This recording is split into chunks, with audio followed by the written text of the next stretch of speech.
What one intervention can change the course of a person's life?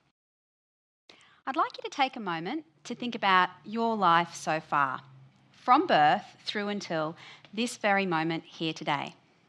Subjectively, of course, I'd like you to think of your life as a graph, where the x-axis marks the years of your life and the y-axis rates how well poised you have been to lead a successful life. And by success, I don't necessarily mean the mansion with the infinity pool, sports car and housekeeper. I mean how well positioned you have been on the path to living an engaged, productive and fulfilling life. I'll share my graph with you by way of illustration. I was born in 1982, the third child to my parents, who were both in their late 30s. My father was an established architect, my mother a housewife, and they were well on their way to owning their first home. A pretty good start to life. That's me. I had great access to early healthcare and education. I attended a quality local primary school, followed by a great secondary school. I left school, went to uni, and started my career. I'd always been drawn to social justice and Indigenous issues, and so ultimately that's where my work led me. Everything was on an uphill trajectory. I got married, bought property, and we started to talk about having a family. But then, in 2011, there was a slight hiccup. I was diagnosed unexpectedly with multiple sclerosis, and we didn't know how that was going to play out. You see, MS is a neurodegenerative disease with no known cure. Its effects can be devastating. But I did all I could do. I kept working. And I set about making conscious changes to my diet and lifestyle to ensure my best chances of success. 5 years on, I can say being diagnosed with MS strengthened my resolve to make a difference. It made me realise I may not have as many years of my working life as I had planned on, so anything that I do must yield results. So as you can see, this story, my story, makes for a nice graph. Yours might be like mine, or it might be very different. I'd like to introduce a couple of people to you through their graphs created by them. The first is Frank. When Frank was born in Cairns, his mother was 18 and just out of high school. His father was a couple of years older and worked as a kitchen hand. Frank explains he wasn't earning any real money then. Frank was also born a Torres Strait Islander, an Indigenous Australian. What did that mean for Frank's chances of success? Recent statistics tell us Indigenous children are almost twice as likely to die in childbirth and infancy, and 3.5 times more likely to die from a potentially preventable disease. But it's not just in childhood that Indigenous disadvantage surfaces. It persists. Only just over half of Indigenous 20 to 24-year-olds have completed Year 12. Compare that to over 85% of non-Indigenous Australians. This matters. This matters because people without a Year 12 qualification earn less money and are more likely to be unemployed. Indeed, Indigenous Australians are 4 times more likely to be unemployed and 13 times more likely to be imprisoned.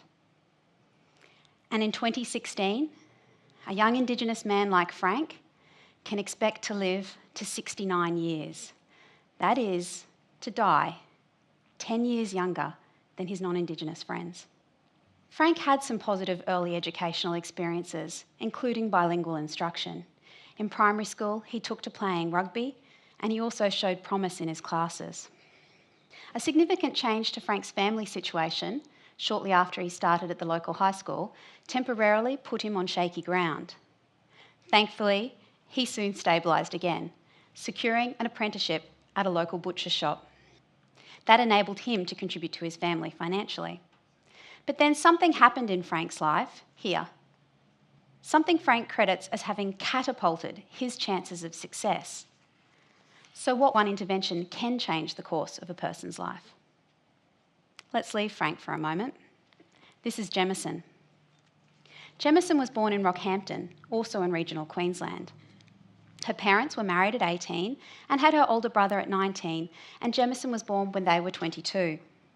Like Frank, Jemison was born an Indigenous Australian, born with the odds stacked against her.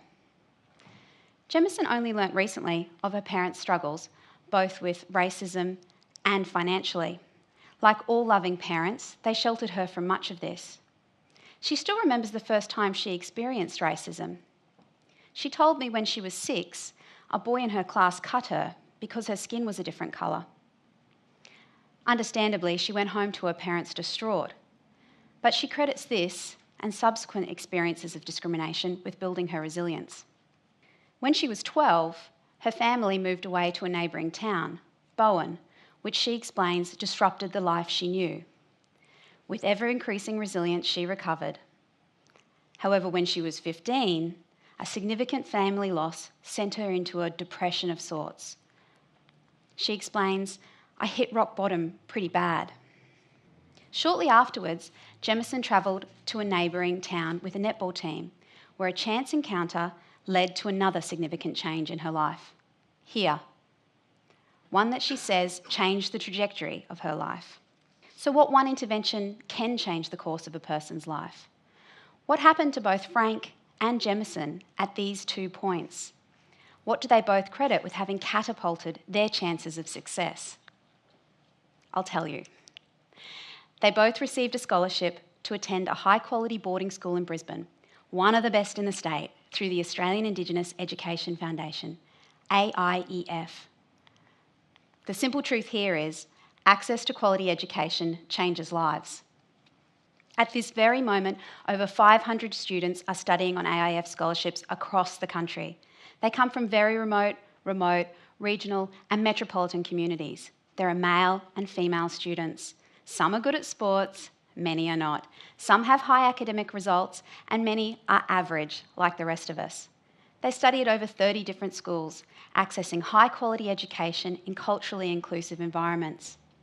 What they all have in common is supportive parents or guardians, families and communities, and a personal determination to succeed.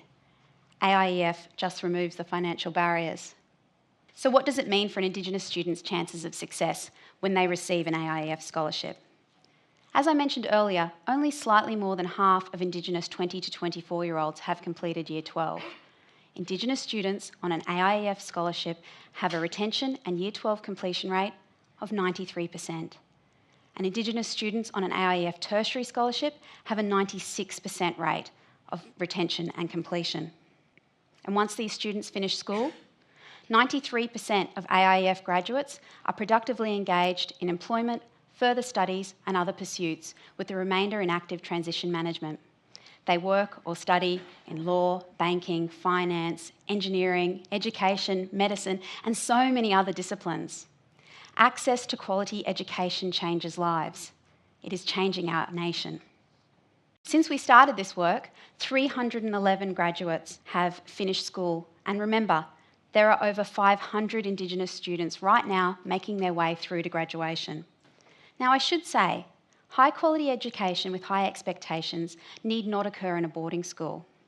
But for so many children and their families, access to a high-quality school enables this transformation. It enables them to take control of their lives in a way that their parents often only ever dreamed of for themselves. So what are Frank and Jemison doing now?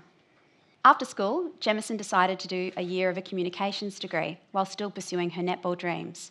She did some soul searching, and she's now decided that she wants to be a social worker to help others. She's now completed 2 years of a Bachelor of Social Work at the University of Queensland. She's been recovering from a significant netball injury for the last 12 months, but she's now so excited to be back at training, and she's also an Australia Post One Netball Ambassador. When Frank left school, he secured a job at a federal senator's office using connections that he gained through AIEF. He worked there for a year and then decided that he wanted to go to university. Last month, Frank graduated from the University of Queensland with a Bachelor of International Relations and with a Bachelor of Arts majoring in International Relations and Politics. He plans to be a diplomat, representing us overseas. In AIEF's 7-year history, there have already been more than 300 other graduates, like Frank and Jemison, whose lives have been changed by this one intervention. As you heard, Frank and Gemma have so many important factors on their side from the start, but many students on our scholarships start with much less. I was speaking recently to a young man who had experienced abuse at the hands of his own family and then been through over a dozen different foster families before he secured an opportunity to attend a high-quality boarding school. He graduated Year 12 in 2013 and he's now joining the police force. I've heard some people say that Indigenous people should have to pull themselves up by their own bootstraps, the way they had to, without any handouts, help, or special dispensation. I have two things to say to that. The first is that an education cannot be given to a person. Only the access, only the opportunity. It is through the hard work and unrelenting determination of these young people that they are graduating from these top institutions.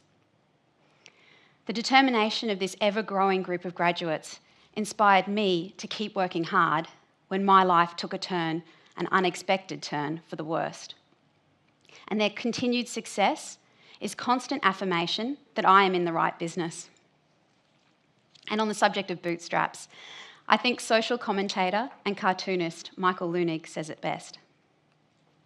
Education is the vehicle, the bootstraps you might say, that these young people can use to change the trajectory of their own lives. Have a think again about your graph. I don't know you. I don't yet know your story. But have a think about your starting point, day zero, the moment of your birth. What odds did you already face? What impediments were there in your way to you achieving your full potential? If your odds, or those of your children, were up against the entrenched disadvantage and discrimination, the kinds of odds that face our Indigenous Australian people, wouldn't you want every chance, every opportunity to overcome those odds, to live an engaged, productive and fulfilling life? I have seen with my own eyes that access to quality education is enabling these young people to change the trajectory of their own lives. I plan on doing all I can, for as long as I can, to make sure they can access these opportunities. Thank you.